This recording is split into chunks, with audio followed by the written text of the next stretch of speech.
আছো, আমাকে বাঁচাও। আরে নেহা, তুমি চিৎকার কেন করছো? তুমি তো নিজেই আমাকে এই রুমে ডেকে আনলে, আর এখন দরজা বন্ধ করে নিজের কাপড় চোপড় ছিঁড়ছো। আর কেন এভাবে চিৎকার করছো? প্লিজ কেউ আমাকে বাঁচাও। নীল আমার সবকিছু শেষ করে দিল, কেউ নেই এখানে, প্লিজ আমাকে বাঁচাও। এই বলে নেহা অনেক জোরে জোরে চিৎকার করতে লাগলো। নেহার চিৎকার শুনে বাড়ির সবাই সেখানে এসে উপস্থিত হয়। নেহা যতক্ষণে বুঝতে পারলো বাড়ির সবাই এখানে চলে এসেছে, নেহা তখন দরজাটা খুলে দিয়ে কান্না করতে করতে তার বোনের পেছনে গিয়ে লুকালো। তারপর ন্যাকা কান্না করতে করতে তার বোনকে বলতে লাগলো, আপু, তোমার দেবর আজ আমার রুমের দরজা খোলা পেয়ে আমার সর্বনাশ করতে চেয়েছিল। এই দেখো, আমার জামা কাপড় একদম ছিঁড়ে ফেলেছে। তোমরা যদি এই সময় না আসতে তাহলে হয়তো আমার বড় সর্বনাশ হয়ে যেত। আরে এসব তুমি কি বলছো নীলা? তুমি তো নিজেই আমাকে বললে তোমার রুমের ফ্যানের লাইন নষ্ট হয়ে গেছে, এটা ঠিক করে দিতে। আর এখন তুমি আমার নামে মিথ্যা কথা কেন বলছো? চুপ কর বিয়াদব। আমার বোন তোর নামে মিথ্যা কথা কেন বলবে? আমার বোন আগেই বলেছিল তোর চরিত্রের সমস্যা আছে, কিন্তু আমি সেটা বিশ্বাস করিনি। তোকে আমি আমার ভাইয়ের মতো বিশ্বাস করতাম, আর আজকে না তুই আমার বিশ্বাসের এই প্রতিদান দিলি। নীল, এসব আমি কি শুনছি? এই দিন দেখার জন্য তোকে আমি পেটে ধরেছিলাম।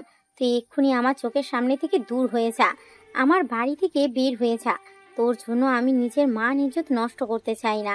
প্লিজ আম্মু, তোমরা আমাকে বিশ্বাস করো, আমি এরকম কিছুই করিনি।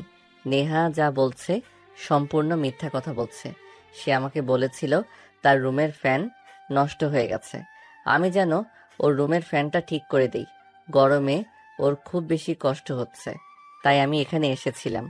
কিন্তু এই কথা কাউকে বিশ্বাস করাতে পারলো না, কারণ নেহা অনেক জোরে জোরে ন্যাকা কান্না করছিল আর সবাইকে বলছিল নীল এই রুমে এসে তাকে জোর করে ইজ্জত নষ্ট করতে চেয়েছিল। আর বর্তমানে বাংলাদেশে এটা তো প্রচলন হয়ে গেছে, মেয়েরা যাই বলবে তাই সত্য, ছেলেরা কখনো সত্য কথা বলতেই পারে না। এদিকে নেহা ন্যাকা কান্না করেই চলেছে আর সবাইকে জোর করে এটা বোঝানোর চেষ্টা করছে নীল তার সঙ্গে অসভ্যতামি করেছে, জোর করে তার ইজ্জত হনন করার চেষ্টা করেছে। তোমরা কেউ ওর কথা বিশ্বাস করো না, ও একদম মিথ্যা কথা বলছে। আমাকে প্রেমের প্রস্তাব দিয়েছিল, আমি তার সঙ্গে প্রেম করতে রাজি হইনি বলে সে আমার সঙ্গে এরকমটা করেছে। ইনফ্যাক্ট আমি যখন ভার্সিটিতে যেতাম তখন সে আমাকে তার সঙ্গে বাইকে যেতে বলতো, যাতে সে কোনো রকমে আমার শরীরে স্পর্শ করতে পারে। কিন্তু আমি তার মতটা বুঝতে পেরে তার প্রস্তাবে রাজি হইনি। কিন্তু আজকে রুমের দরজা খোলা রেখে রুমে বসে বই পড়ছিলাম, আর তখনই নীল এখানে চলে আসে। বাড়ির সবার মধ্যে তখন একটা কানাঘুষা শুরু হয়ে গেল। আসলে এই বাড়িতে নীলকে তেমন কেউ একটা দেখতে পারে না। এতদিন তার আম্মু তাকে একটু দেখতে পারতো, কিন্তু এই ঘটনার পর তার আম্মু তাকে আর সহ্য করতে পারছে না। একে তো নীল অনার্স পাশ করা বেকার যুবক বাড়িতে বসে বসে খাচ্ছে, এটা কেউ সহ্য করতে পারছে না। নীলের আব্বু মারা গিয়েছে প্রায় 10 বছর হয়েছে। এরপর থেকে তার বড় ভাই এই পরিবারে দেখাশোনা করছে। যদিও নীলের আব্বুর অর্থ সম্পদ কোনো কিছুর অভাব ছিল না, কিন্তু যখন থেকে নিজের বাবা এই বাড়িতে এসেছে তখন থেকে এই পরিবার একটা না একটা সমস্যা লেগেই আছে। তিনি নীলকে একদমই সহ্য করতে পারেন না। তাছাড়া তিনি সবসময় ওনার স্বামী এই পরিবারের দায়িত্ব নিয়েছে, তাহলে নীল কেন কোনো কিছু করছে না? নীল বাবার ব্যবসার দেখাশোনা করতে চাইলে তার বড় ভাই আর ভাবির প্ররোচনায় পড়ে বলে নীলকে তিনি ব্যবসায় ঢুকতে দেবেন না। বাবা মারা যাওয়ার পর থেকে তিনি যেহেতু ব্যবসা দেখাশোনা করছেন তাই ব্যবসা তার, তাই নীল আর ব্যবসায় ঢুকতে চায়নি। সে নিজেকে কিছু একটা করতে চেয়েছিল। পড়াশোনা শেষ করে প্রায় 4 বছর হয়ে গেছে, কিন্তু ইতিমধ্যে কোথাও কোনো চাকরি খুঁজে পাচ্ছে না। তাই সে খুবই হতাশ, সারাদিন বসে থাকে আর ফেসবুকে নিউজ ফিডে চাকরির খোঁজ করে। কিন্তু চাকরি পাওয়া কি এতটাই সহজ? আজকেও সকালবেলা নিজের রুমে শুয়ে শুয়ে ফেসবুকে নিউজ ফিডে চাকরির জন্য খোঁজাখুঁজি করছিল। তখনই হঠাৎ নেহা তার রুমে যায় আর তারপরে বলতে থাকে, নীল কিছু করছো নাকি? না, এই তো একটু মোবাইল টিপাটিপি করছিলাম। তুমি হঠাৎ আমার রুমে কিছু লাগবে নাকি? না, মানে আসলে আমার রুমের ফ্যানটা নষ্ট হয়ে গেছে। মেকানিককে ফোন করেছিলাম, তিনি বলল আজ আসতে পারবে না, আসতে 2 দিন সময় লেগে যাবে। কিন্তু তুমি তো জানোই আমি ঠান্ডার গরম কোনোটাই একেবারেই সহ্য করতে পারি না, আর এই গরমের মধ্যে ফ্যান ছাড়া থাকা আমার পক্ষে তো একেবারেই সম্ভব নয়। তাই বলছিলাম কি, তুমি তো মোটামুটি ইলেকট্রনিক্সের কাজ জানো, আমার ফ্যানটা যদি একটু ঠিক করে দিতে তাহলে ভালো হতো। আরে এটা কি কেমন বড় কোনো কথা নাকি? চলো আমি ঠিক করে দিচ্ছি। তুমি আমাদের পাশে মেহমান, আর তোমার সেবা যত্ন করা তো আমাদের কর্তব্য। হ্যাঁ, আমি জানতাম তুমি আমার এই কাজটা করে দেবে, কখনোই আমার মুখের ওপর না বলতে পারবে না, তাই তো আমি তোমার কাছে চলে এলাম। চলো, ফ্যানটা ঠিক করে দেবে। এই কথা বলেই নেহা নীলকে নিজের রুমে নিয়ে চলে আসে। আর রুমে প্রবেশ করা মাত্রই নেহা রুমের দরজাটা বন্ধ করে দেয়। আর তারপর যা হলো সেটা তো আপনারা দেখতেই পেলেন। তো ভিউয়ার্স, চলুন কথা না বাড়িয়ে মূল গল্পে ফিরে আসি, আর তারপর কি হয় সেটা জেনে নেই। নীল সবাইকে বিশ্বাস করানোর চেষ্টা করলেও কাউকে তার কথা বিশ্বাস করাতেই পারল না। তার কারণ এই বাড়িতে একজন মানুষ ছিল যে তাকে বিশ্বাস করত। সেও এই ব্যাপারটা দেখার পর তাকে অবিশ্বাস করছে। তার ভাইয়া ভাবি তো তাকে সহ্যই করতে পারতো না, সেখানে তো বিশ্বাস করার কোনো প্রশ্নই ওঠে না। তখনই নীলের ভাবি কান্না করতে করতে নীলের ভাইয়াকে ফোন দেয়, আর বানিয়ে বানিয়ে অনেক কিছু বলে। নীলের ভাইয়া কিছুক্ষণের মধ্যেই বাড়িতে ফিরে আসে। ড্রয়িং রুমে মোটামুটি একটা মিটিং বসেছে। নীলকে যেভাবেই হোক এই বাড়ি থেকে বের করতেই হবে। তখনই নীলের ভাইয়া নীলকে ড্রয়িং রুমে ডেকে নেয় আর বলতে থাকে, দেখ, তুই এতদিন যাই কিছু করেছিস সব কিছু সহ্য কর। আজকে তুই যেটা করেছিস এটা আমি কখনোই সহ্য করব না। আমার শালিকা আমার আপন বোনের মতো, আর তার সঙ্গে তুই এইরকম একটা কাজ করতে পারলি, এটা তোর থেকে কোনোদিনও আশা করিনি। যাই হোক, যা করেছিস সব ভালো করেছিস। এখন চুপচাপ এই বাড়ি থেকে বের হয়ে চলে যা, আর কোনোদিনও এই বাড়িতে আসবি না। ভাইয়া প্লিজ, তুমি অন্তত বিশ্বাস করো আমি এরকম কিছুই করিনি। চুপ কর, তোর এই কলঙ্কিত মুখে আমাকে আর ভাই বলে ডাকবি না। আমি তোর ভাই হই না, আমি তোর কেউই হই না। তুই এক্ষুনি বাড়ি থেকে বের হয়ে চলে যা, আর কখনো এই বাড়িতে ফিরে আসবি না। আমি ভুলে যাব আমার কোনো ভাই ছিল। নীল তখন আর কোনো কথা বলার সাহস পেল না। কান্না করতে করতে নিজের রুমে গিয়ে নিজের কয়েকটা জামা কাপড় আর নিজের সম্বল বলতে সার্টিফিকেটগুলো গুছিয়ে নিল। লাগেজটা নিয়ে রুম থেকে বের হতে যাবে, তখনই নেহা তার আপুকে দেখিয়ে বলতে থাকে, আপু, ওই দেখো দেখো, কত বড় লাগেজ নিয়ে বাড়ি থেকে বের হচ্ছে, মনে হয় বাড়ি থেকে সোনা দানা সবকিছু চুরি করে নিয়ে যাচ্ছে। কথাগুলো নীলের কান পর্যন্ত পৌঁছে গেল, কারণ নেহা এই কথাগুলো নীলকে শুনিয়ে শুনিয়ে বলছিল। কথাগুলো শোনা মাত্রই নিজের দুই চোখ দিয়ে অঝোর ধারায় পানি পড়তে লাগলো। নীল নিজেকে আর কোনোভাবে কন্ট্রোলে রাখতে পারছিল না। কাছের মানুষগুলো তাকে এইভাবে কষ্ট দেবে এটা তার কোনোদিন কল্পনাতেও ছিল না। সে তখন তার ভাবিকে বলতে লাগলো, দেখো ভাবি, তোমাদের বাড়ি থেকে সোনা দানা টাকা পয়সা নিয়ে যাওয়ার কোনো ইচ্ছে আমার নেই, কারণ আমি তো বেকার ছেলে। তবে আমার মাকে তোমাদের কাছে রেখে যাচ্ছি। আমি তো বেকার, আমার মাকে কামাই করে খাওয়াতে পারবো না। যদি কোনো দিন পয়সার মুখ দেখতে পারি তাহলে অবশ্যই আমার মাকেও আমি আমার সঙ্গে নিয়ে যাব। যে কয়দিন তোমাদের সঙ্গে আছে প্লিজ আমার মাকে কষ্ট দিও না। এই শোন, তোর এত নীতি কথা শোনার কোনো সময় আমার নেই। তোর লাগেজটা আমাকে দিয়ে আমি চেক করব।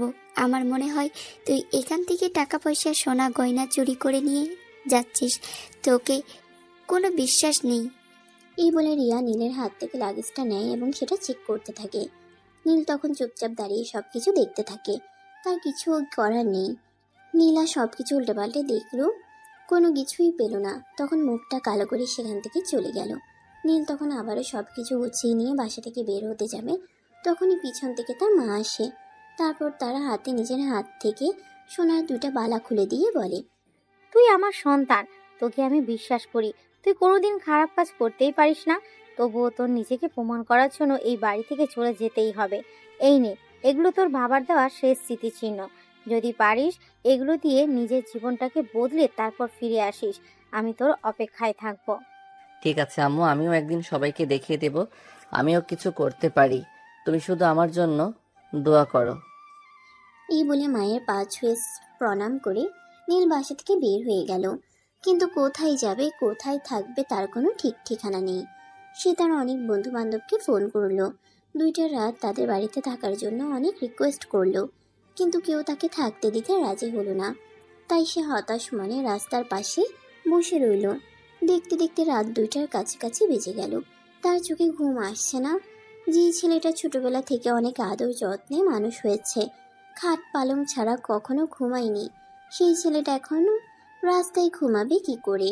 ঠিক তখনই তার চোখে পড়ল একটা মাঝবয়সী লোক একটা বৃক্ষের সাথে দৌড়ে পালানোর চেষ্টা করছে। নীল তখনই ওই লোকটার সামনে গিয়ে দাঁড়ালো। আসসালামু আলাইকুম আঙ্কেল, একটু দাঁড়ান, আপনার সঙ্গে একটু কথা বলতে চাই। ওয়ালাইকুম আসসালাম।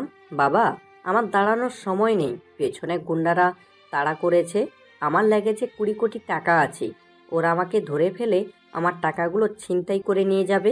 আপনি এখানে দাঁড়ান, আমি দেখছি বিষয়টা কি করতে পারি।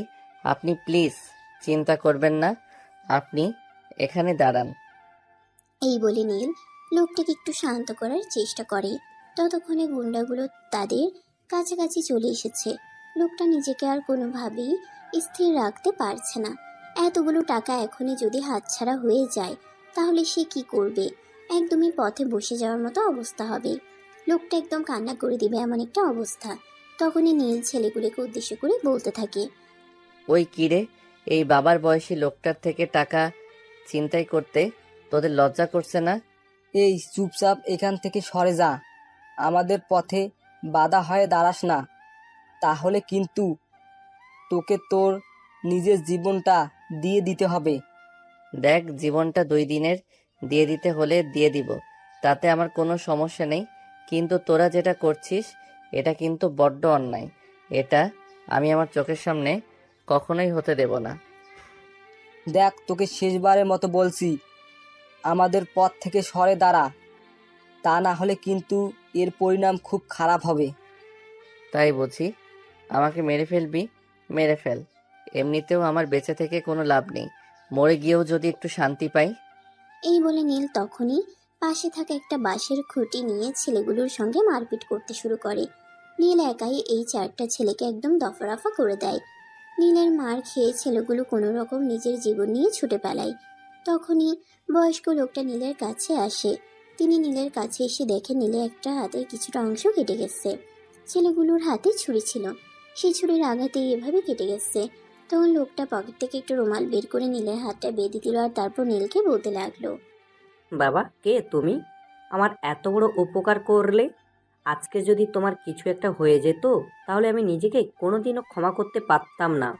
আঙ্কেল, এত চিন্তিত হওয়ার কিছুই নেই।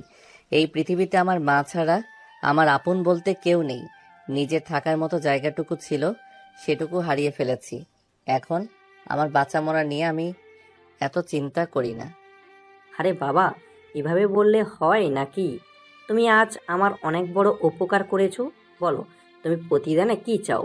তুমি আমার কাছে যা চাইবে আমি তোমাকে তাই দেব, আমি তোমাকে ফিরিয়ে দেব না। জানো বাবা, আমার কোনো সন্তান নেই। তুমি চাইলে আমার বাড়িতে আমার সন্তানের পরিচয় হয়ে থাকতে পারো। আমি তোমাকে সারা জীবন আমার সন্তানের মতো আগলে রাখবো। না আঙ্কেল, সেসবের প্রয়োজন নেই। বাবাকে হারিয়ে ফেলেছি অনেক দিন হলো।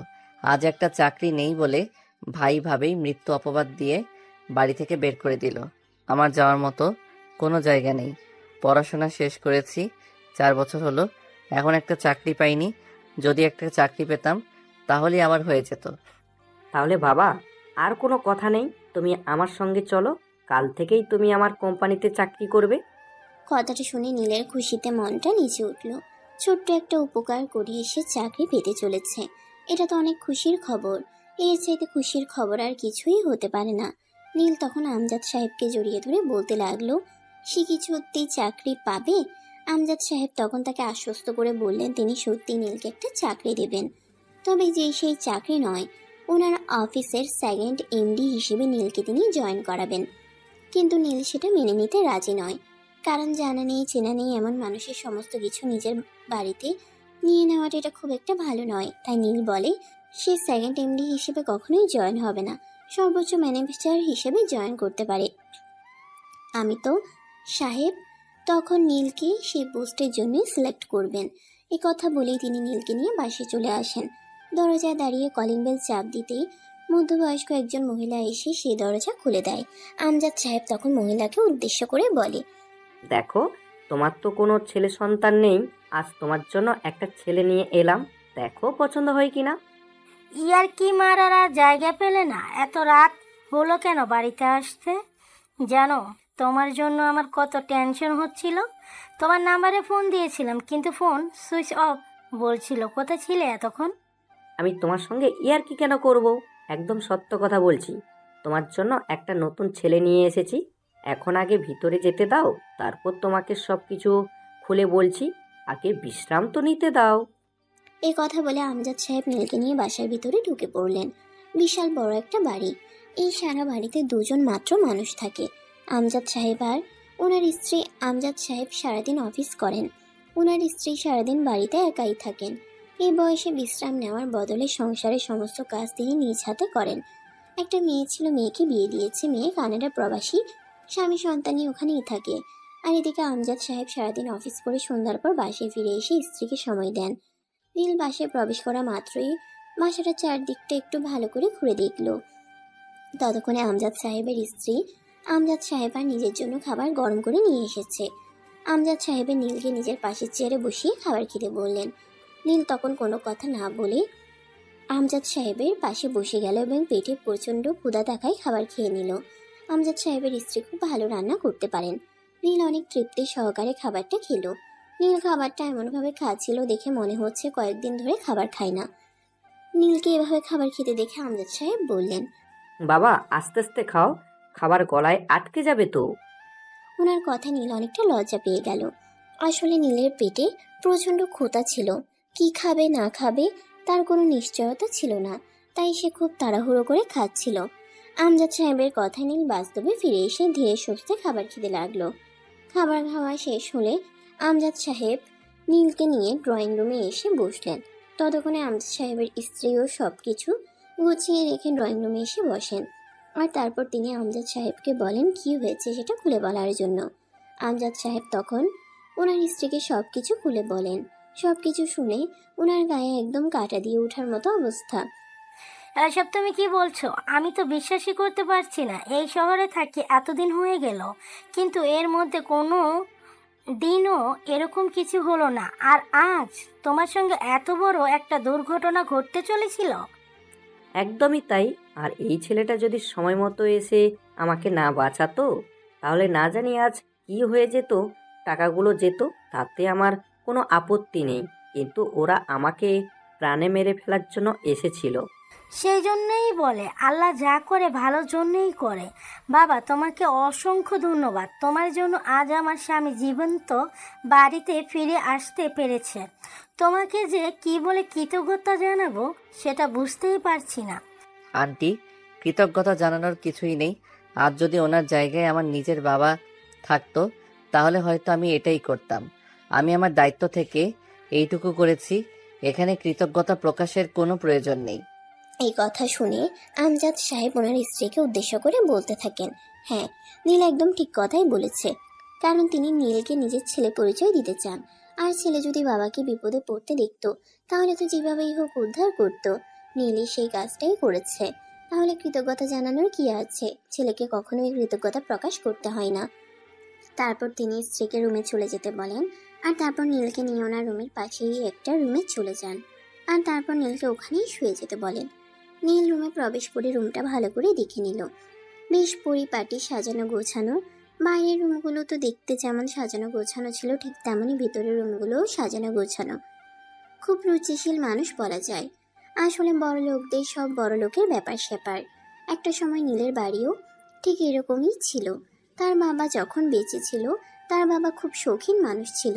নিজের বাড়িটা অনেক সুন্দর করে সাজিয়ে রাখার প্রচেষ্টা সবসময়ই করত। কিন্তু তার বাবা মারা যাওয়ার পর থেকেই পরিবারে একটা দুঃসময় চলে আসে। যদিও তার ভাইয়া ব্যবসাটা দেখাশোনা করছে, কিন্তু সেটা পরিবারের জন্য নয়, নিজের স্বার্থ গোছাচ্ছে। ব্যবসা থেকে যা ইনকাম আসে তার 90% তিনি নিজের পকেটে ঢুকিয়ে রাখেন, আর 10% ব্যয় করেন শুধুমাত্র পরিবারের জন্য। নীল এবং নীলের আম্মু এই ব্যাপারে কখনোই কোনো কিছু বলে না, কারণ সে ব্যবসা গুছিয়ে পরিবারটাকে দেখছে, এটাই সবচাইতে বড় কথা। তার কাছে কখনো কোনো কিছু জিজ্ঞাসা করলেও সে আরও 5টা কথা শুনিয়ে দিত। সে এই ব্যবসাটার দেখাশোনা করছে, পরিবার চালাচ্ছে, এটাই কি বড় কথা নয়? তাহলে তার কাছে কেন টাকার হিসাব দেওয়া হবে? এই কথা শোনার পর থেকে নীল এবং নীলের আম্মু কেউই নীলের ভাইয়ার কাছে টাকার হিসাব কিংবা ব্যবসার বিষয়ে কোনো কিছু জিজ্ঞাসা করতো না। সে নিজের মতো করে সবকিছু পরিচালনা করত। নিজের বউয়ের জন্য প্রতি মাসেই নতুন নতুন গয়না কিনে আনতো, কিন্তু মায়ের জন্য কখনো একটা শাড়ি কিনে আনার টাকাও তার কাছে থাকতো না। যদিও এই ব্যাপারে তার মায়ের কোনো অভিযোগ ছিল না, কারণ অভিযোগ করবেন কার কাছে? ছেলে যখন মায়ের কথা শুনে না, তখন ছেলের কাছে কোন ব্যাপারে অভিযোগ করা তো বিলাসিতা মাত্র। এভাবেই যাচ্ছিল দিনগুলো, কিন্তু তারপরেও কোনো অভিযোগ করা না পড়েও এত বড় একটা ঝড় বয়ে গেল। নীল এই কথাগুলোই মনে মনে ভাবছিল। তখনই নীল শুনতে পাই, কি ব্যাপার বাবা, তুমি এখনো ঘুমাওনি? রুমের লাইট এখনো জ্বলছে যে? হ্যাঁ আঙ্কেল, এই তো ঘুমিয়ে যাচ্ছি। আপনি আবার কেন উঠে আসতে গেলেন? তখন তিনি বলতে থাকেন তিনি পানি খাওয়ার জন্য রুম থেকে বের হয়েছিলেন, আর তখনই নীলের রুমের লাইট দেখতে পান। তাই তিনি নীল ঘুমিয়েছে কিনা সেটাই দেখতে আসেন, আর এসে তিনি দেখতে পান নীল এখনো ঘুমোয়নি। নীল তখন ওনাকে চলে যাওয়ার জন্য বলে এবং বলে কিছুক্ষণের মধ্যে এসে ঘুমিয়ে যাবে। অতঃপর তিনি চলে যান। নীল রুমের লাইট অফ করে দরজাটা আটকে দিয়ে ঘুমিয়ে পড়ল। পরের দিন সকাল 8টার দিকে আমজাদ সাহেবের স্ত্রীর ডাকে নীলের ঘুম ভাঙল। ঘুম থেকে উঠেই নীল ফ্রেশ হয়ে নিল। ব্যাগে থাকা তার জামা কাপড়ের মধ্যে থেকে একটা শার্ট আর একটা প্যান্ট পরে নিল। ততক্ষণে আমজাদ সাহেবও ঘুম থেকে উঠে ফ্রেশ হয়ে নাস্তার টেবিলে চলে এসেছেন। তিনি নীলকে নাস্তা করবার জন্য ডাকতে লাগলেন। নীল কিছুক্ষণের মধ্যেই নাস্তা টেবিলে চলে আসে। তারপর তিনজনে মিলে একসঙ্গে নাস্তা করে নেয়। তারপর আমজাদ সাহেব ওনার স্ত্রীকে উদ্দেশ্য করে বলতে থাকেন উনি আজ নীলকে নিয়ে অফিসে যাবেন।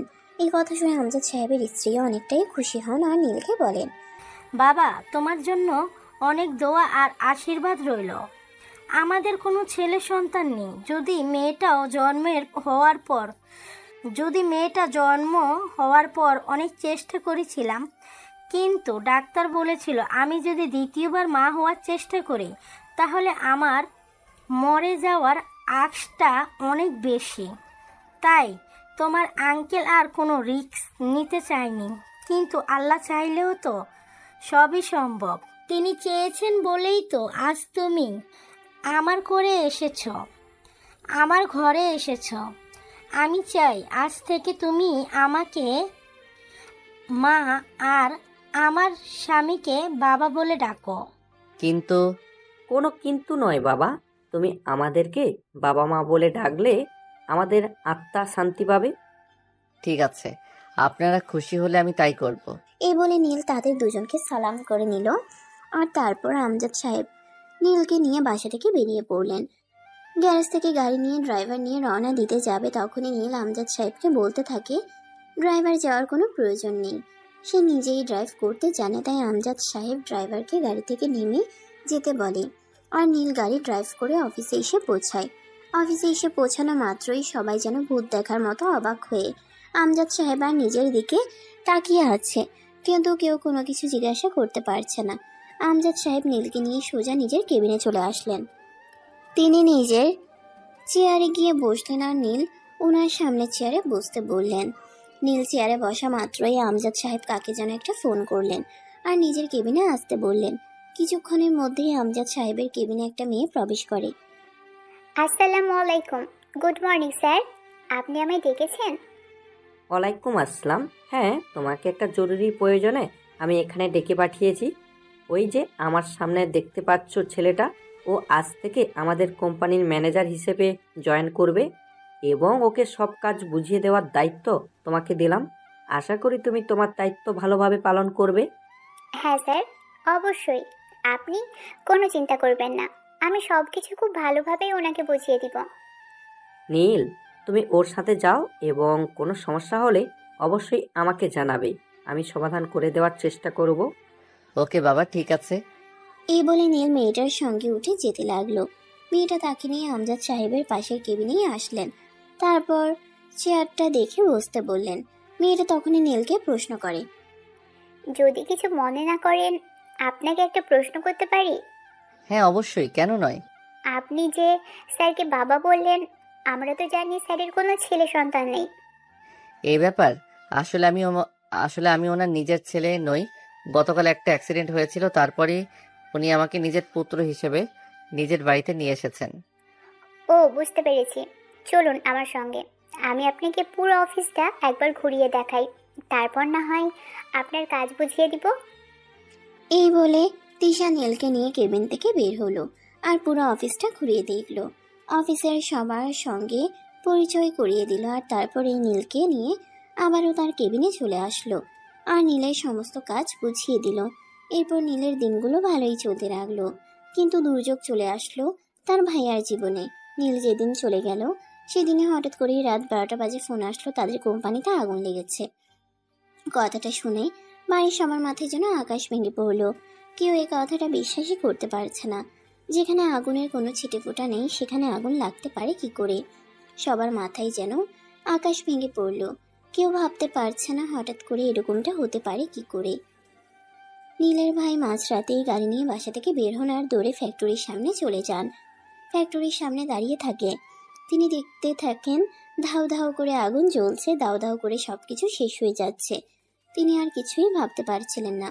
মুহূর্তের মধ্যেই ওখানে লুটিয়ে পড়লেন। সকালবেলা তিনি নিজেকে হসপিটালে আবিষ্কার করলেন। তার স্ত্রী আর তার মা তার পাশে বসে আছে।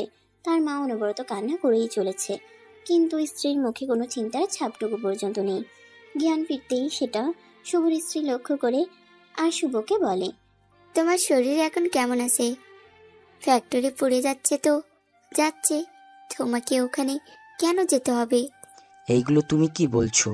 আমার আর আমার বাবার এতদিন পরিশ্রমের ফল এইভাবে পুড়ে গেল। তোমরা কি একটুও কষ্ট লাগছে না? আমি কি নিয়ে থাকবো? আমার তো সব কিছুই শেষ হয়ে গেল। কেন আর 5টা ছেলে যেভাবে অন্যের চাকরি করে তুমিও সেভাবে চাকরি করবে? এত হাই হতাশ করার কি আছে? আচ্ছা শোনো, আমার বাবা ফোন করেছিল আমাকে একটু বাড়িতে যেতে হবে। আমার বাবার শরীরটা অনেক খারাপ, তাই কিছুদিন ওখানেই থাকবো।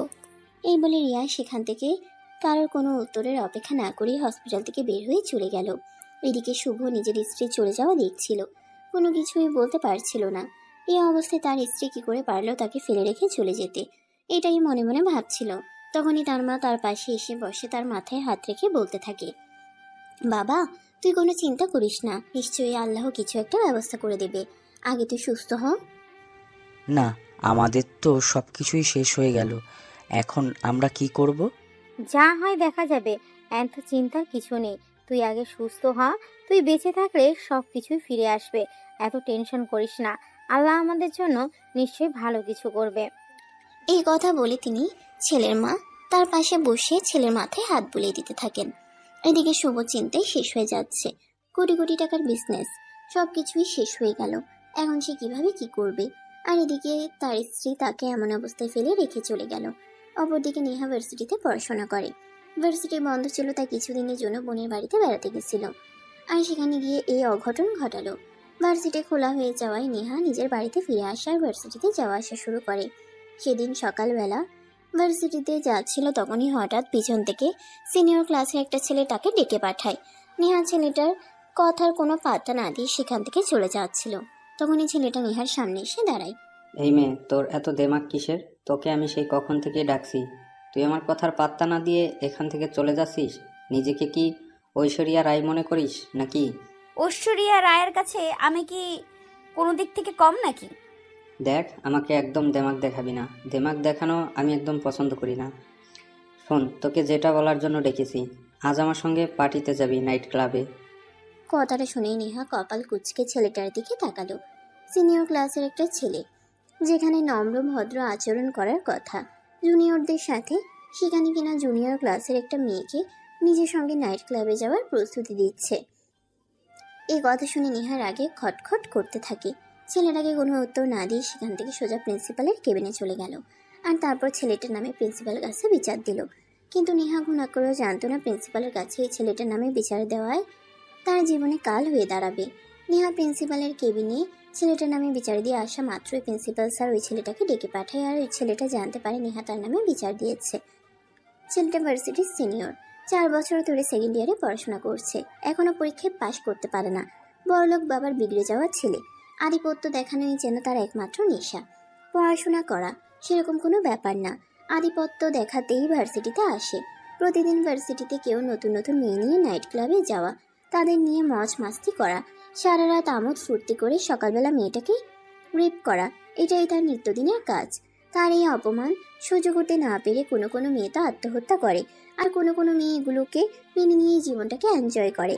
সবাই তো আর নিজের জীবনটাকে বিপন্ন করে দিতে চায় না, কেউ কেউ তো বেঁচে থাকতেও চায়। এমনও ঘটনাও হয়েছে, এই ছেলেটা কোনো মেয়েকে নিয়ে রাত কাটিয়েছে, তারপর মেয়েটা প্রেগনেন্ট হয়েছে। মেয়েটা ছেলেটার কাছে অনেকবার রিকোয়েস্ট করেছে তাকে একটু স্বীকৃতি দেওয়ার জন্য, কিন্তু ছেলেটা সবকিছু তাচ্ছিল্য করে উড়িয়ে দিয়েছে। অবশেষে মেয়েটা সন্তান পেটে নিয়েও আত্মহত্যা করেছে। মূল গল্পে ফিরে আসি এবং আমাদের গল্পের নায়িকা নেহার সঙ্গে ঠিক কী হয় সেটাই দেখতে থাকি। নেহা ভার্সিটি ছুটি হওয়ার পর ক্লাসরুম থেকে বের হবে, তখনই রাজ নেহার সামনে এসে দাঁড়ায়। নেহা রাজকে দেখেও না দেখার ভান করে পাশ কাটিয়ে চলে যেতে চাইছিল, তখনই ছেলেটা পিছন থেকে নেহার হাত ধরে ফেলে আর একটা হাঁচকা টান দিয়ে নিজের বুকের সঙ্গে মিশিয়ে নেয় আর বলতে থাকে, তোর এত বড় সাহস, তুই আমার নামে প্রিন্সিপালের কাছে বিচার দিয়েছিস? জানিস আমি তোর কি করতে পারি? এত কিছু জানার কোনো সময় আমার হাতে নেই, আমার হাতটা ছাড়ো। যদি না ছাড়ি কি করবি তুই? এত কিছু জানার কোনো সময় আমার হাতে নেই, আমার হাতটা ছাড়। তোকে যেইভাবে সোজা করা যায় সেই ব্যবস্থাই আমি করব।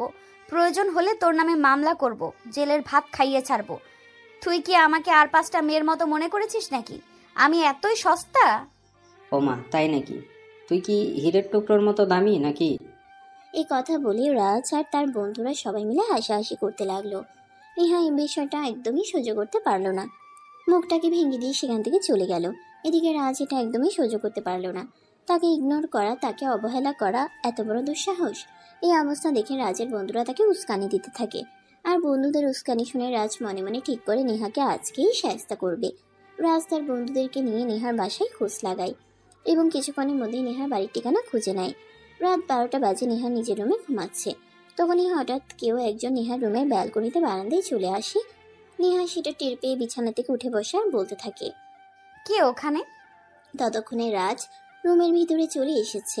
রাজ নেহার কাছাকাছি এসে নেহার মুখটা চেপে ধরে বলতে থাকে, তোকে বলেছিলাম আমার সঙ্গে নাইট ক্লাবে যাওয়ার জন্য, তাহলে যা হওয়ার সেখানেই হয়ে যেত, মানুষ কোনো কিছু টেরই পেত না। তবে এখন আমি তোর বাসায় চলে এসেছি, যা করার তোর বাসাতেই করব। তারপর তুই কি করিস সেটাই আমার দেখে নেওয়ার আছে। অসভ্য ইতর, লাফাঙ্গারের বাচ্চা, তোর এত বড় সাহস, তুই আমার বেডরুম পর্যন্ত চলে এসেছিস। চুপচাপ এক্ষুনি এখান থেকে বের হয়ে চলে যা বলছি, তা না হলে কিন্তু আমি সত্যি বলছি তোকে জেলের ভাত খাইয়ে ছাড়বো। তোর সেই অবস্থাটা থাকলে তো তুই আমাকে জেলের ভাত খাওয়াবি, আমি তো তোকে সেই সুযোগটাই দেব না। কথাটা বলেই রাজ নেহাকে ধাক্কা দিয়ে বিছানার উপর ফেলে দিয়ে তারপর সেও লাফ দিয়ে নেহার উপরে শুয়ে পড়ে। নেহা মুখ খুলে চিৎকার করতে যাবে, তখনই রাজ তার মুখটা চেপে ধরে বলতে থাকে, চুপ, একদম চুপ। ভুলে যাস না তুই কিন্তু একটা মেয়ে। এখানে যদি কোনো কিছু হয় আর সেটা যদি জানাজানি হয় তাহলে মান-ইজ্জত তোর যাবে, আমার কিন্তু ঠুটিও কেউ ধরতে পারবে না। নেহা কান্না করতে থাকে আর তার কাছে ক্ষমা চাইতে থাকে, বারবার তাকে ছেড়ে যাওয়ার জন্য রিকোয়েস্ট করতে থাকে। রাজ ছেলেটাই এরকম, যখন কোনো মেয়ের নেশা তাকে পেয়ে বসে সে ওই মেয়েটাকে এত সহজে ছেড়ে দেয় না। সেখানে নেহা তো তাকে অপমান পর্যন্ত করেছে, তাহলে সে নেহাকে ছেড়ে দিবে কিভাবে? সে কোনোভাবেই নেহাকে ছাড়বে না। নেহার গালে ঠাস করে একটা থাপ্পড় বসিয়ে দিয়ে বলতে থাকে, নেহা যদি আর একটুও কথা বলে তাহলে সে নেহার সঙ্গে যে কাজকর্ম করছে সেগুলো ভিডিও ফুটেজে তৈরি করে ফেসবুকে ছেড়ে দেবে। নেহা তখন কি করবে কিছুই বুঝতে পারছে না। রাজের থেকে নিজেকে ছাড়ানোর জন্য প্রাণপণে চেষ্টা করছে, কিন্তু একটা পুরুষ মানুষের শক্তির কাছে পেরে ওঠা কি এতটাই সহজ? তার উপর সে যদি হয় প্লেবয় টাইপের, তাহলে তো কথাই নেই। রাজ নেহার শরীরের হিংস্র হাতের ন্যায় থাবা বসাতে লাগলো। নেহা সহ্য করতে পারছিল না, 2 চোখ দিয়ে অনবরত পানি ঝরছিল। রাজ তার সারা শরীরে কামড়ে ক্ষত বিক্ষত করে দেয়, তারপর নিজের মনস্কামনা পূর্ণ করে নেহাকে ছেড়ে দেয়। নেহার শরীরে একটা সুতোর ছিটে ফোটাও ছিল না। রাজ নেহাকে ছেড়ে দিয়ে নিজের কাপড় চোপড় ঠিক করতে থাকে। নেহা বিছানার চাদর টেনে নিয়ে নিজের শরীরটা ঢাকার বৃথা চেষ্টা চালাতে থাকে। তখনই রাজ বলতে থাকে, এবার আমিও দেখে নেব তোর অহংকার কোথায় যায়। এত অহংকার না তোর, আমাকে অ্যাভয়েড করিস। নেহা কান্না করেই চলেছে, এসব কথা যেন তার কানের সীমা অবধি পৌঁছচ্ছে না। সে বারবার রাজকে বলছে রাজ কেন তার এত বড় ক্ষতি করলো। সে তো রাজের কোনো ক্ষতি করে নাই, তাহলে কেন করলো সেই রকম? তখনই তার প্রতি উত্তরে বলে, অহংকারী মেয়ে তার পছন্দ নয়। নেহা তাকে অহংকার দেখিয়েছে বলেই সে নেহার সঙ্গে এটা করতে বাধ্য হয়েছে। এই বলে রাজ নেহার রুম থেকে বের হয়ে চলে গেল। এদিকে নেহা কান্না করেই চলেছে। ফজরের আজান দিয়ে দিয়েছে। নেহা কি করবে কিছুই বুঝতে পারছে না। সারা শরীর ব্যথায় অবচেতন হয়ে আছে। নিজের শরীরটাকে নাড়ানো চালানোর মতো ক্ষমতাটুকু হারিয়ে ফেলেছে নেহা। সারা শরীরে কামড়ের দাগ স্পষ্ট হয়ে আছে। পুরুষালী শক্ত হাতের কামড়, এগুলো কি সহজে দেবে যাবে? ফজরের আজান শুনে নেহা নিজে শরীরের কাপড়টা একটু কোনো রকমে ঠিক করে নিল। তারপরেও বিছানাতে বসে বসে কান্না করতে লাগলো। গালে গলায় এমনকি সারা শরীরের কামড়ের দাগ দেখা যাচ্ছিল। সকাল 10টা বাজে। রিয়া নেহাকে ভার্সিটি যাওয়ার জন্য ডাকতে আসে। রিয়া রুমে এসে দেখে নেহা বিছানার উপর বসে বসে কান্না করছে। তার বিছানা, রুম, চল সবকিছুই অগোছালো। তার কারণ জিজ্ঞাসা করতে যাবে, তখনই রিয়া দেখতে পায় বিছানার উপর বসে বসে কান্না করছে। তখনই সে নেহাকে প্রশ্ন করে কি হয়েছে। নেহা তখন সবকিছুই তাকে খুলে বলে। রিয়া তখন মাথায় হাত দিয়ে বসে পড়ে। এত বড় সর্বনাশ কিভাবে হয়ে গেল সে কিছুই ভাবতে পারছে না। এদিকে তার বাবা অসুস্থ, অন্যদিকে তার স্বামী হসপিটালে, এদিকে আবার নেহার সঙ্গে এত বড় একটা দুর্ঘটনা হয়ে গেল। সবকিছুই কি দুর্ঘটনা নাকি অন্য কিছু, কিছুই বুঝতে পারছে না রিয়া এবং নেহা। দুই বোন একসঙ্গে বসে কান্না করতে লাগলো। তাদের সঙ্গে কেন হচ্ছে এরকম? এদিকে দেখতে দেখতে সকাল ঘনিয়ে দুপুর হয়ে গেল। দুই বোন তখন রুমে বসে বসে কান্না করছিল। তখন রিয়া নেহাকে বলে, দেখো যা হবার হয়ে গেছে, এটা নিয়ে চিন্তা করার কিছুই নেই। এটা শুধুমাত্র একটা অ্যাক্সিডেন্ট। এই অ্যাক্সিডেন্টে মনে নিয়ে বসে থাকলে তো হবে না, নতুন করে নতুন কিছু চিন্তা করতে হবে, অতীত ভুলে যেতে হবে। কিন্তু নেহা কান্না করতেই থাকে। তবে কি এগুলো নীলের অভিশাপ? ইচ্ছে করে এরকম করেছিল বলেই কি তার সঙ্গে আজ এটা হয়েছে? এগুলো ভাবতে ভাবতে কান্না করতে থাকে নেহা। রিয়া তখন তাকে জোর করে ওয়াশরুমে নিয়ে যায় আর ফ্রেশ করিয়ে দেয়। এরপর প্রায় 1 সপ্তাহ চলে গেল। এদিকে শোভা মোটামুটি সুস্থ হয়েছে। তার আম্মু তাকে নিয়ে বাসায় চলে এসেছে। রিয়াকে ফোন করেছে বাসায় আসার জন্য। রিয়া তখন তাকে সবকিছু খুলে বলে। শুভ এই সবকিছু শুনে একদম প্রস্তুত হয়ে পড়ে। এটা কি করে হয়ে গেল সে কিছুই ভাবতে পারছে না। শুভ তখন নিজেই রিয়াদের বাসায় গেল। নেহা এই কয়দিনের মধ্যে একবারে রুম থেকে বের হয়নি। রিয়া তার সমস্ত কিছুর দেখাশোনা করছে। রুম থেকে বের হতে তার একবারও ইচ্ছে করে না। সে যেন নিজেকে গুটিয়ে রাখতেই বেশ স্বাচ্ছন্দ্য বোধ করছে। মানুষের সামনে গেলেই তার কেমন যেন একটা লাগছে। শুভ নেহার রুমে যায় নেহার সঙ্গে কথা বলার জন্য। নেহা কিছুক্ষণ আগে বুঝিয়ে অনেক কথা বলে। দেখো যা আবার হয়ে গেছে, এইগুলো নিয়ে বসে থাকলে চলবে না। জীবন তোমাকে নতুনভাবে শুরু করতে হবে। জীবনে এরকম অ্যাক্সিডেন্ট হয়েছে, তাকে তাই বলে এইগুলো মনে রাখতে হয় না। খারাপ জিনিসগুলোকে ভুলে যেতে হয়, আর ভালো জিনিসগুলোকে সারা জীবন মনে রাখতে হয়। দুলা ভাই প্লিজ, আপনি আমাকে ক্ষমা করে দিন। আমি আপনার ভাইয়ের সঙ্গে যেটা করেছি আজ মনে হয় আমি সেটারই প্রতিফল পেয়েছি। আমি যদি আজ আপনার ভাইয়ের সঙ্গে এরকম না করতাম তাহলে হয়তো আজ আমার এত বড় সর্বনাশ হতো না। মানে তুমি কি বলছো? আমি তো কিছুই বুঝতে পারছি না। তুমি আবার আমার ভাইয়ের সঙ্গে কি করলে? আমার ভাই তো ইচ্ছে করে তোমার সঙ্গে খারাপ কাজ করতে চেয়েছিল, আর তুমি এখন আমাদেরকে সবটা বলে দিয়েছো, তাই ভাইকে আমি বাড়ি থেকে বের করে দিয়েছি। না দুলা ভাই, সবকিছুই মিথ্যা, সবকিছুই আমার আর আপুর সাজানো নাটক ছিল। আপু আর আমি ইচ্ছে করেই আপনার ভাইকে বাড়ি থেকে বের করে দিয়েছি। এরপর নেহা বলতে থাকে তাকে রিয়া চেয়েছিল সমস্ত সম্পত্তি তার নামে করে রাখতে, আর সেই জন্য নেহাকে দিয়ে নীলকে অনেকবার প্রেমের এবং বিয়ের প্রস্তাব দেয়। কিন্তু নীল এসবে রাজি হয় না বলেই নেহা আর রিয়া দুজনে ইচ্ছে করে নীলের সঙ্গে এরকমটা করেছে, যাতে নীল সবকিছু ছেড়ে একেবারেই সারা জীবনের জন্য চলে যায়। তার সমস্ত সম্পত্তি রিয়ার দখলে চলে আসে। শাশুড়ি আর কতদিন থাকবে, সে তো মরেই যাবে। তারপর তো সবকিছুর একমাত্র মালিক রিয়া এবং শুভ হবে। নেহার মুখ থেকে এইসব কথা শুনে শুভর মাথায় যেন আকাশ ভেঙে পড়ে। চারদিকে অন্ধকার দেখছে, আর কোনো কিছুই ভাবতে পারছে না। একমাত্র ভাই তাকে ভুল বুঝে বাড়ি থেকে বের করে দিল, আর এখন কিনা সব জানতে পারছে এসব কিছুই ছিল সাজানো নাটক। এত বড় ভুল সে কি করে ফেললো? এখন তার মায়ের কাছে কি জবাব দিবে?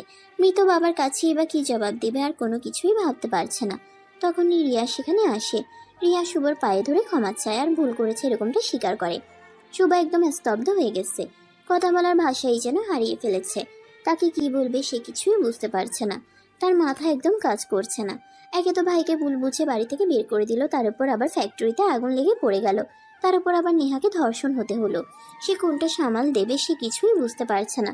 তারপরেও নিজেকে একটু কন্ট্রোল করে নেহাকে বলল, দেখো ভাগ্যে যা ছিল তা হয়ে গেছে। তুমি যা হয়েছে সবটা ভুলে যাও, নতুন করে জীবন শুরু করো, নতুন করে আমার ভার্সিটি যাওয়া শুরু করো।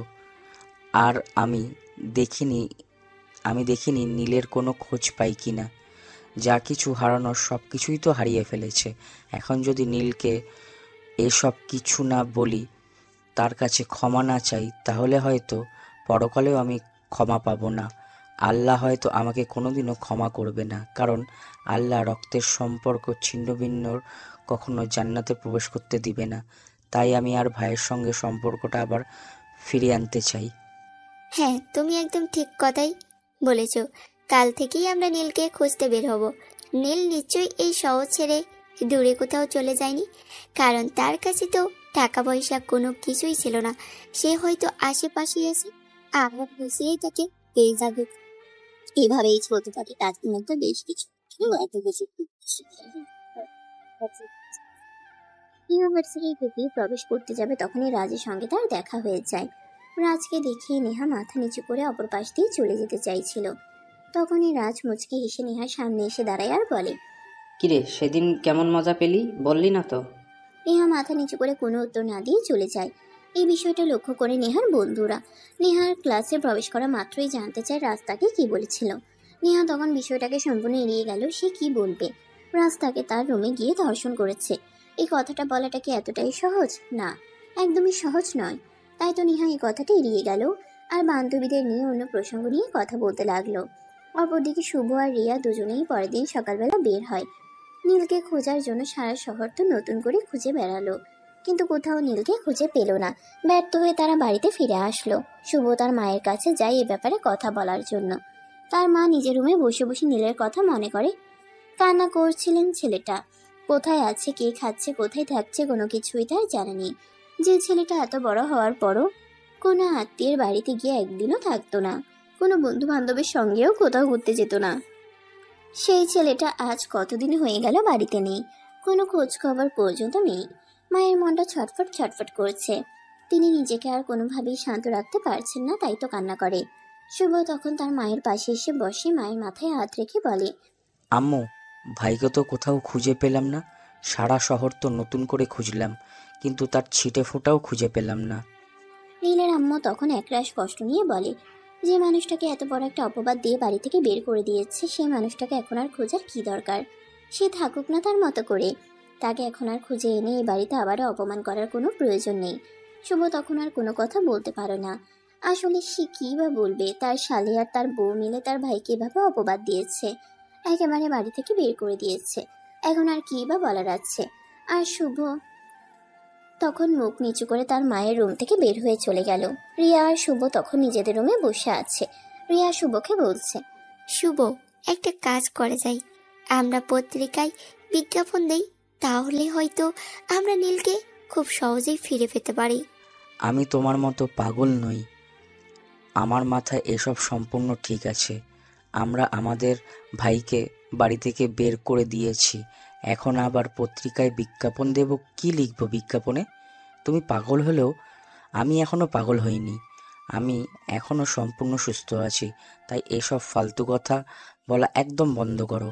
এই বলে শুভ আলমারি ড্রয়ার থেকে সিগারেটের প্যাকেটটা বের করে ব্যালকনিতে চলে গেল। আর এদিকে রিয়া রুমে বসেই চিন্তা করতে লাগলো কিভাবে কি করা যায়। যা হওয়ার তা তো হয়েই গেছে, এখন তো আর ওগুলো নিয়ে চিন্তা করলে হবে না। এখন তো নতুন কি করা যায় সেটা নিয়ে চিন্তা করতে হবে। এদিকে শুভর হাতে টাকা পয়সা যা ছিল সব কিছুই শেষ হয়ে গেছে। তখনই শুভ রুমে আসা রিয়াকে বলে কিছু টাকা দেওয়ার জন্য। রিয়া তখন বলতে থাকে তার কাছে কোনো টাকা পয়সা নেই, যা ছিল সেসব খরচ করে ফেলেছে। তখনই শুভ প্রচণ্ড পরিমাণে রেগে যায়, রিয়ার গালে থাপ্পড় মেরে বলে, কি বলছো তুমি? তোমাকে আমি কতগুলো টাকা দিয়েছি, সবগুলো তুমি কিভাবে খরচ করে ফেলেছো? তুমি কি মানুষ নাকি অন্য কিছু? আরে তুমি আমাকে দোষ দিচ্ছ কেন? আমি নেহাকে গয়নাগাটি কিনে দিয়েছি, আমি নিজের জন্য গয়নাগাটি কিনেছি, আরও অনেক কেনাকাটা করেছি। আমি কি জানতাম নাকি এভাবে ফ্যাক্টরিতে আগুন লেগে সব কিছু শেষ হয়ে যাবে? আমি যদি গয়না জানতাম তাহলে তোর এরকম করতাম না। শুভ তখন কোনো কথা না বলে চুপচাপ বেশ কিছুক্ষণ বসে থাকে। আর তারপর সে আবার রিয়াকে বলে রিয়ার গয়না থেকে কিছু গয়না দেওয়ার জন্য, সেগুলো বিক্রি করে সে নতুন কিছু একটা করবে। কিন্তু রিয়া নিজের গয়না কোনোভাবেই দেবে না, সে পরিষ্কার শুভকে জানিয়ে দেয়। এটাই সব কিছু শেষ হয়ে গেলেও সে নিজের গয়না কোনোভাবেই শেষ করবে না। এগুলো তার সন্তানের ভবিষ্যতের জন্য কাজে লাগবে, এগুলো সে কোনোভাবেই নষ্ট করবে না। এ কথা শুনে শুভ আরো অনেক বেশি রেগে গেল। রিয়ার গালে আরো কয়েকটা থাপ্পড় বসিয়ে দিয়ে বলতে লাগলো, এই তুই কি মানুষের বাচ্চা নাকি শুয়োরের বাচ্চা? আমি তো সেটাই ভেবে পাচ্ছি না। এখানে আমার সব কিছু শেষ হয়ে গেছে আর তুই নিজের গয়না নিয়ে পড়ে আছিস। এইগুলো তো তোর বাবার সম্পত্তি নয়, এগুলো তো আমার টাকায় কেনা। এগুলো আমাকে দে, আমি বিক্রি করে নতুন কিছু একটা করব। বললাম না তোমাকে, আমি তোমাকে কোনো গয়না দেব না।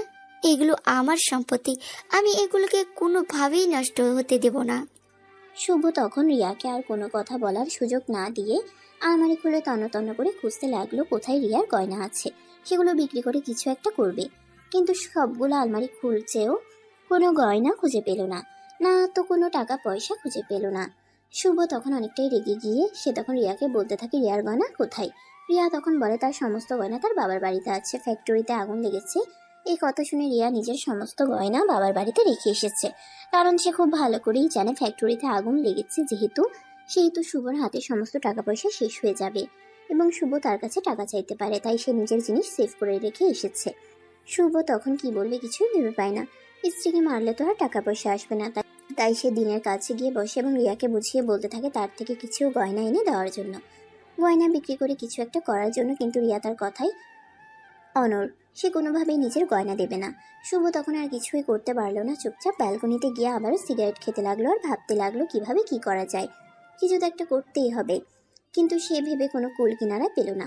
অপরদিকে নীল তো সুখেই জীবন কাটাচ্ছে, সারাদিন অফিস, তারপর বাসায়, পরের দিন সকালবেলা ঘুম থেকে উঠে আবার অফিস কাজ, এর মধ্যে দিয়ে তার জীবন খুব ভালোই যাচ্ছে। এদিকে এমডি স্যারের পিয়ন মেয়েটার নজর পড়েছে তার উপর। মেয়েটা ইদানিং তার খুব কাছাকাছি থাকার চেষ্টা করছে, সবসময় তার সঙ্গে নিজের থেকে কথা বলার চেষ্টা করে, যেগুলো নীল একদমই পছন্দ করে না। সেদিন তো সুযোগ খুঁজে মেয়েটা তার কেবিনে এসে সরাসরি বলে, নীল, আমি আপনাকে ভালোবাসি। আপনাকে যেদিন প্রথম দেখেছি সেই দিন আমি আপনাকে ভালোবেসে ফেলেছি। আমি আপনাকে বিয়ে করতে চাই। Are you mad? আপনি কি বলছেন? আমি এখানে চাকরি করতে এসেছি, প্রেম করতে আসিনি। প্লিজ, আপনি আমার সঙ্গে এরকমটা করবেন না। আমি সত্যিই আপনাকে ভালোবেসে ফেলেছি। আপনাকে নিয়ে আমি সুখে সংসার করতে চাই। প্লিজ, আপনি আমাকে ফিরিয়ে দিবেন না। আপনি চুপচাপ আমার কেবিন থেকে বের হয়ে যান, আর যেটা চিন্তা করছেন সেটা মন থেকে মুছে ফেলুন, কারণ এটা কোনোদিনও পূরণ হবে না। হ্যাঁ, এটা সঠিক যে আমি একজন পুরুষ, আমার জীবনে একটা মেয়ের খুব প্রয়োজন, কিন্তু এই মুহূর্তে আমি এসব কিছু নিয়ে চিন্তা করছি না। ঠিক আছে, এই মুহূর্তে আপনাকে এসব নিয়ে চিন্তা করতে হবে না। আমি আপনাকে কোনো প্রকার জোর জবরদস্তিও করব না, কিন্তু বিশ্বাস করুন, আমি আপনাকে ভালোবেসে ফেলেছি। আপনি আমাকে ফিরিয়ে দিবেন না। আমি আপনার হাত ধরে জীবনের বাকিটা পথ হাঁটতে চাই। নীল তখন তিশাকে অনেক জোরে একটা ধমক দেয় আর নিজের কেবিন থেকে বের হয়ে যেতে বলে। তিশা নীলের কাছ থেকে এরকমটা আশা করেনি। সে হয়তো মনে মনে ভেবেছিল তার মতো সুন্দরী মেয়েকে পেলে নীল অবশ্যই কোনো না কোনো একটা চান্স নিতে চাইবে, আর সে এই চান্সের উসিলায় নীলকে নিজের কবজায় নিয়ে নেবে। কিন্তু সেরকমটা আর হলো না। নীল কাব্য হওয়ার মতো ছেলে নয়। দেখতে দেখতে 2 মাস পার হয়ে গেল। ইতিমধ্যে নীল আমজাদ সাহেবের পরিবারের চোখের মধ্যমণি হয়ে গেছে। আমজাদ সাহেব সেদিন সকালে নাস্তার টেবিলে সবাইকে উদ্দেশ্য করে বললেন, তোমাদের সবার জন্য একটা খুশির খবর আছে। আমার মেয়ে লাইলা আগামী কালকেই বাংলাদেশে আসছে। আমাদের সঙ্গে বেশ কিছুদিন এখানে সময় কাটাবে। ও মা, তুমি সত্যি বলছো? মেয়েটা কতদিন ধরে আমাদের এখানে আসে না। মেয়েটাকে ছাড়া আমার একদম ফাঁকা ফাঁকা লাগছিল। ভাবছিলাম মেয়েটাকে বলবো একবার আসতে এখানে, যেহেতু সে নিজে থেকেই আসতে চলেছে। সো আমি অনেক খুশি। হ্যাঁ, আমিও অনেক খুশি। আর একটা কথা, আমি কিন্তু আজ বিকেলেই অফিস থেকে বের হয়ে নীলকে নিয়ে বাজারে যাব। আমার মেয়ের পছন্দের সব জিনিস আমি কিনে নিয়ে আসবো।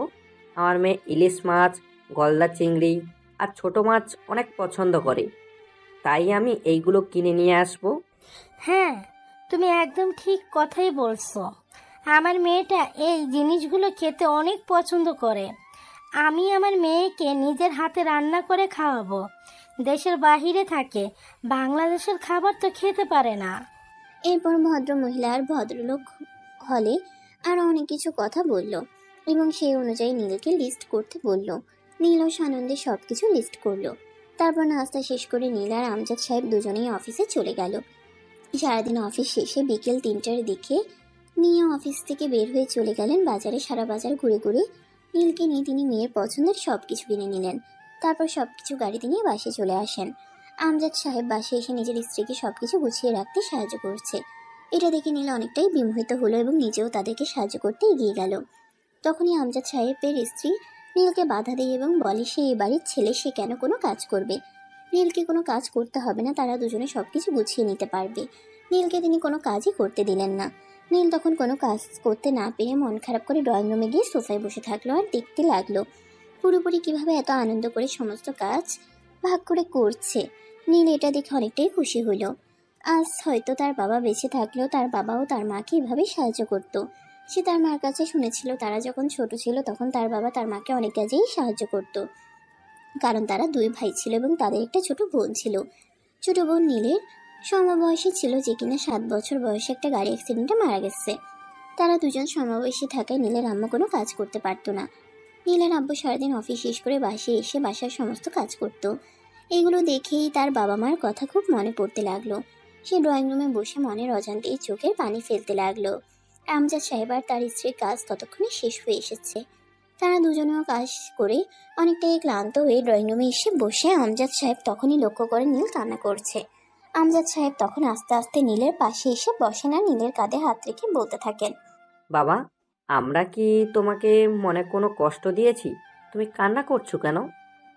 এতক্ষণ নীল অতীতের দুনিয়ায় ভেসে বেড়াচ্ছিল। আমজাদ সাহেবের কথাই সে বাস্তব জীবনে ফিরে আসলো। নীলের চোখের পানিগুলো মুছে দিয়ে বলতে লাগলো, বাবা, আসলে আমার বাবা মায়ের কথা হঠাৎ করেই মনে পড়ে গেল আপনাদের দেখে। আমজাদ সাহেব তখন নীলকে বলতে থাকেন, তিনি তো শুনেছিলেন নীলের মা বেঁচে আছে, ওনার মেয়ে সপ্তাহখানেক এখানে থাকবে। ওনার মেয়ে চলে যাওয়ার পর তিনি নীলকে নিয়ে নিজের বাড়িতে যাবেন নিজের মায়ের সঙ্গে দেখা করতে, এবং নীলের মা রাজি থাকলে তিনি নীলের মাকে এই বাড়িতে নিয়ে আসবেন, ওনার স্ত্রীর সাথে থাকবেন। এই বয়স ওনার স্ত্রীর একজন সঙ্গীর প্রয়োজন। দুজন একসঙ্গে সারাদিন থাকবে আর গল্পগুজব করবে। এইভাবে দিন খুব ভালোভাবেই কাটবে। এতে রাজি হয়ে গেল, কারণ তার ভাবির সংসারে তার আম্মু কতটা অসহায় আর কতটা খারাপ অবস্থায় ছিল সে এটা খুব ভালোভাবেই বুঝতে পারত। কিন্তু তার তো কিছুই করার ছিল না, কারণ ওই সময়ে সে কোনো চাকরি বাকরি করতো না। তার আম্মুর দায়িত্ব নেওয়ার মতো অবস্থা তার ছিল না, তাই তাকে এগুলো সহ্য করতে হতো। আমজাদ সাহেব তখন নীলের চোখের পানি মুছে দেন আর বলতে থাকেন, বাবা, কান্না করো না। তোমাকে তো আমি আমার ছেলে হিসেবে আমার বুকে জড়িয়ে নিয়েছি। এখন যদি তুমি এভাবে কান্না করো তাহলে আমার বুকটা ফেটে যায়। আমি তোমার কান্না সহ্য করতে পারি না। তোমার মাকে এখানে নিয়ে আসবো যদি উনি রাজি থাকেন। তারপর আমরা 4 জন মিলে একসঙ্গে খুব ভালো থাকবো। এই বলে তিনি নীলকে নিজের বুকে টেনে নেন। নীল তখন ওনাকে জড়িয়ে ধরে আরো কান্না করতে থাকে। এদিকে আমজাদ সাহেবের স্ত্রী কিছুক্ষণ বিশ্রাম নিয়ে তারপর আবার চলে যান রাতের খাবার তৈরি করার জন্য। রাতের খাবার তৈরি করতে করতে একটু দেরি হয়ে গেল, রাত প্রায় 11টা বেজে গেল। আসলে বয়স্ক মানুষ, তাই সব কাজ করতে একটু দেরি হয়ে যায়, কিন্তু তারপরেও তিনি বাড়িতে কোনো কাজের লোক রাখবেন না, কারণ নিজের কাজ নিজে করতেই তিনি স্বাচ্ছন্দ্য বোধ করেন। অন্য লোকের কাজ ওনার তেমন একটা পছন্দ হয় না। আসলে একটু কিটকিটি স্বভাবের মহিলা তো, তাই অপরিষ্কার অপরিচ্ছন্নতা তিনি একদমই দেখতে পারেন না। রাতের খাওয়া শেষ হলে সবাই নিজেদের রুমে গিয়ে ঘুমিয়ে পড়ল। পরের দিন দুপুর হতে না হতেই আমজাদ সাহেব নীলের কেবিনে আসা নীলকে নিয়ে তিনি বের হয়ে পড়েন এয়ারপোর্টের উদ্দেশ্যে। একমাত্র মেয়ে দেশে আসছে বলে কথা, তাকে রিসিভ করার জন্য এয়ারপোর্টে তো যেতেই হবে। তাই আমজাদ সাহেব আর নীল দুজনেই বেরিয়ে পড়েন এয়ারপোর্টের উদ্দেশ্যে। এয়ারপোর্টে দাঁড়িয়ে অপেক্ষা করছেন। আধা ঘন্টার মধ্যে ওনার মেয়ের ফ্লাইট এয়ারপোর্টে অবতরণ করে। মেয়েকে দেখা মাত্রই ভদ্রলোক দৌড়ে গিয়ে মেয়েকে জড়িয়ে ধরলেন। মেয়েও এতদিন পর বাবাকে দেখতে পেয়ে আবেগে আপ্লুত হয়ে একদম কান্না করে দেয়। তখনই আমজাদ সাহেব তার মেয়ের সঙ্গে নীলেরকে পরিচয় করিয়ে দেয়। মেয়েটাও বড় ভালো মনের মানুষ, সেও খুব ভালোভাবেই বাবার নতুন ছেলেকে আপন করে নেয় আর তাকে জড়িয়ে ধরে একদম কান্না করে দিয়ে বলতে থাকে, একটা ভাই ছিল না তার, অনেক শখ করার পরেও কিন্তু এখন একটা ভাই পেয়েছে, সে সত্যি ভাগ্যবান। এই বয়সে এসেও নতুন ভাইয়ের দেখা পেল। নীল তাকে পা ছুঁয়ে সালাম করলো এবং তাদেরকে নিয়ে বাসে চলে আসলো। এরপর দেখতে দেখতে 1 সপ্তাহ সময় কেটে গেল। ইতিমধ্যে তারা অনেক ঘোরাঘুরি, আনন্দ উল্লাস, খাওয়া দাওয়া সবকিছুই করেছে। ভদ্রলোক আর ভদ্র মহিলা নিজের মেয়েকে কাছে পেয়ে খুব ভালোই সময় কাটিয়েছে। তবে সেই ভালো সময়টা বেশি দিন থাকলো না, দেখতে দেখতে মেয়ের চলে যাওয়ার সময় ঘনিয়ে আসলো। আসলে যারা প্রবাসে থাকে তাদের জীবনটা এরকমই। মেয়েকে বিদায় দেওয়ার বেলায় দুজনের চোখ দিয়েই অনবরত পানি পড়ছে। একমাত্র মেয়েকে এত দূরে রাখার যন্ত্রণাটা কি সেটা তারাই বুঝতে পারেন, কিন্তু কিছুই করার নেই। তাকে তো আর বেঁধে রাখা যাবে না, তাকে তো বিদায় দিতেই হবে, তাই তাকে বিদায় দিতে হলো। মেয়েকে এয়ারপোর্টে বিদায় দিয়ে আমজাদ সাহেব বাড়িতে এসে বসে বসে কান্না করছেন। তখনই নীল আমজাদ সাহেবের পাশে এসে বসে আর বলে, বাবা, তুমি না আমাকে নিজের সন্তান মনে করো? তোমার এক সন্তান ধরে চলে গিয়েছে তো কি হয়েছে? আমি তো তোমার কাছে আছি। প্লিজ এভাবে মন খারাপ করে থেকো না, আমার খুব খারাপ লাগে। কথাটা শুনেই আমজাদ সাহেব আরো অনেক জোরে কান্না করে দেন আর নীলকে জড়িয়ে ধরে বলতে থাকেন, মেয়েরা মায়ের প্রতিচ্ছবি হয়। উনি ছোটবেলায় মাকে হারিয়েছেন। মেয়েটা হওয়ার পর ভেবেছিলেন মেয়েটাকে নিজের কাছেই রেখে দেবেন, কিন্তু প্রকৃতির নিয়মটা উল্টো। মেয়েকে তো বিয়ে দিতে হয়, মেয়েকে সারা জীবন বাবার ঘরে রাখা যায় না, তাই তো মেয়েকে বিয়ে দিয়ে পর করে দিতে হলো। তখনই তিনি বলতে থাকেন তিনি পরের দিনই নীলের মায়ের সঙ্গে দেখা করতে যাবেন এবং নীলের মাকে এখানে নিয়ে এসে নীলকে বিয়ে করিয়ে এই বাড়িতে নতুন একটা মেয়ে নিয়ে আসবে। কথাটা শুনে নীল অনেকটা লজ্জা পায়। লজ্জায় তার মুখটা লাল হয়ে গেছিল। সে ওই মুহূর্তে ওইখানে আর এক মুহূর্ত না থেকে দৌড়ে নিজের রুমে চলে গেল। এটা দেখে আমজাদ সাহেব আর ওনার স্ত্রী মুচকি মুচকি আসতে লাগলেন। পরদিন সকালবেলা ঘুম থেকে উঠে আমজাদ সাহেব আর ওনার স্ত্রী দুজনেই তৈরি হয়ে গেলেন। নীল তখনও নিজের রুমে ঘুমাচ্ছিল, তাই আমজাদ সাহেব আর ওনার স্ত্রী দুজনে মিলে ঘুম থেকে ডেকে তুললো আর তারপর নীলকে তৈরি হতে বলল। নীলও মায়ের কাছে যাবে এটা শুনে অনেক খুশি হয় আর তাড়াহুড়ো করে ঘুম থেকে উঠে ফ্রেশ হয়ে তৈরি হয়ে নেয়। তারপর তিনজনে মিলে একসঙ্গে নাস্তা করে বাড়ি যাওয়ার জন্য বের হয়। প্রায় 4 মাস পর পরিচিত রাস্তায় গাড়ি চালাচ্ছে আর নিজের স্মৃতিগুলো চোখের সামনে ভেসে উঠছে। একদিন অপমান মাথায় নিয়ে মাথা নিচু করে বাড়ি থেকে বের হয়ে গেছিল আর আজকে মাথা উঁচু করে বাড়িতে ফিরে আসছে। বাড়ির দরজায় কলিং বেল চাপ দিতেই নীলের ভাবি এসে দরজা খুলে দিল। নীলকে দেখেই তিনি বলতে লাগলেন, নীল, এতদিন তুমি কোথায় ছিলে জানো? সারা শহর তন্ন তন্ন করে তোমাকে খুঁজেছি, কিন্তু কোথাও তোমায় খুঁজে পাইনি। কোথায় ছিলে তুমি? আমাকে তো আপনাদের খোঁজার কোনো দরকার নেই। আমার মা কোথায়? আমি মায়ের সঙ্গে দেখা করতে এসেছি। এই কথা বলে রিয়াকে আর কোনো কথা বলার সুযোগ না দিয়ে নীল বাড়ির ভিতরে ঢুকে গেল। সেই সঙ্গে আমজাদ সাহেব এবং ওনার স্ত্রী দুজনেই নীলের পিছন পিছন বাড়িতে ঢুকলো। নীল বাড়িতে ঢুকেই সোজা তার আম্মুর রুমে চলে গেল। নীল তার আম্মুর রুমে গিয়ে দেখতে পেল তার আম্মু বিছানায় শুয়ে আছে। নীল তখনই তার আম্মুকে ডাক দেয়। ছেলের গলার পরিচিত আওয়াজ শুনে নীলের আম্মু বিছানা থেকে ধরফর করে উঠে বসেন আর তখনই নীলকে দেখে তিনি চিৎকার দিয়ে কেঁদে ওঠেন, বাবা, এতদিন তুই কোথায় ছিলি? আমাকে ফেলে কোথায় চলে গেছিলি? একবার ফোন দিয়ে তোর মায়ের খোঁজ নেওয়ার প্রয়োজন মনে করলি না? তখনই পিছন থেকে আমজাদ সাহেব বলতে থাকেন, সন্তান যখন তার নতুন বাবা মা পায় তখন আর পুরন বাবা মায়ের খোঁজ খবর রাখার প্রয়োজন মনে হয় না। কথাটা শুনেই পেছন ফিরে তাকান নীলের আম্মু। নীল তখন আমজাদ সাহেব আর ওনার স্ত্রীর সঙ্গে তার আম্মুকে পরিচয় করিয়ে দেয়। তারপর তারা সবাই মিলে সেখানে বসে অনেক গল্প গুজব করতে থাকে। কখন যে দুপুর গড়িয়ে বিকেল হয়ে গেল সেটা তাদের খেয়ালই ছিল না।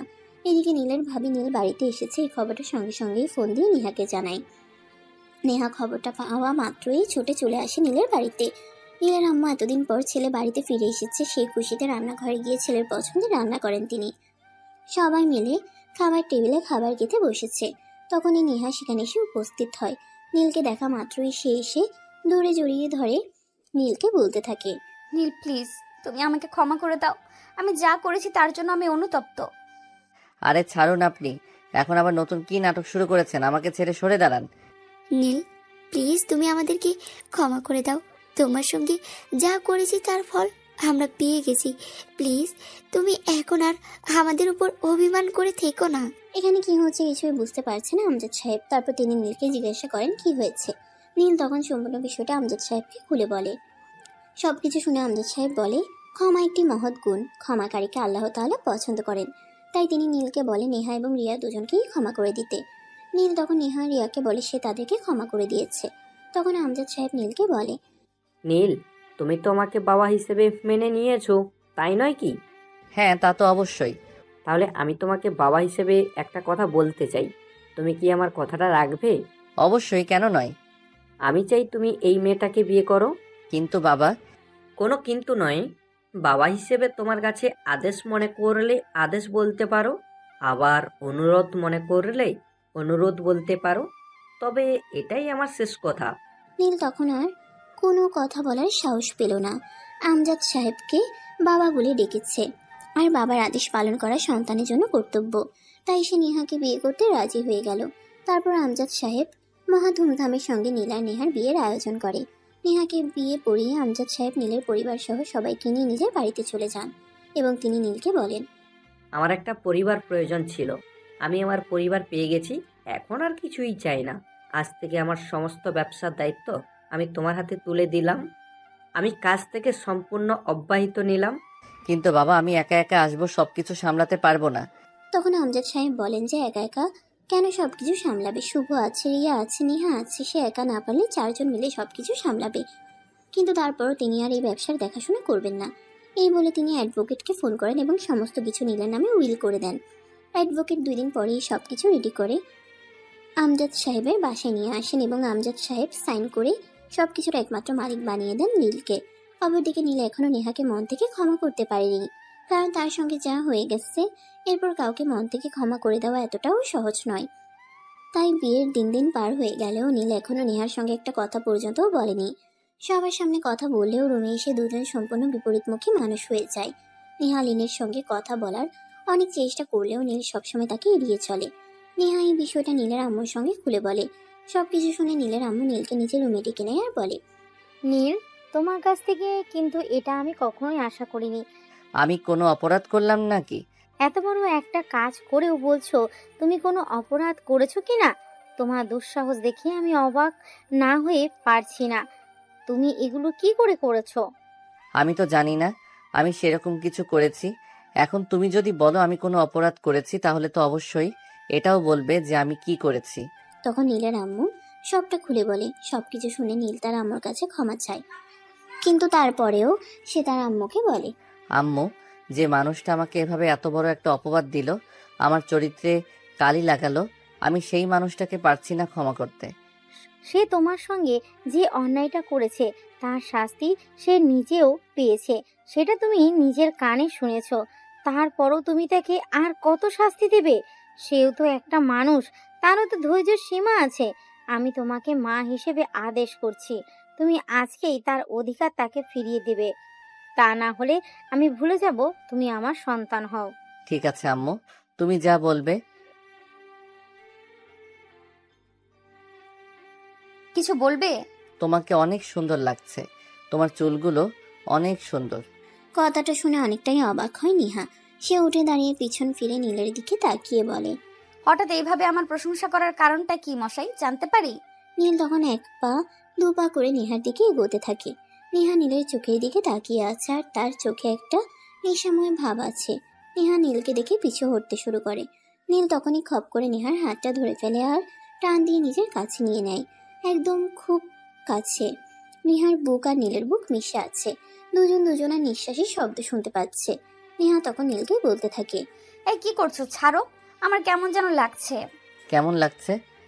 বলতে পারবো না, নিঃশ্বাস ভারী হয়ে আসছে, কেমন যেন একটা অন্যরকম অনুভূতি হচ্ছে।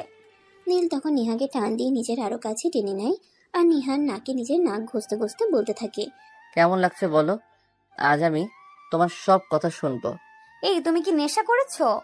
না, এমন একটা সুন্দরী বউ থাকলে আবার নেশা করার প্রয়োজন পড়ে নাকি?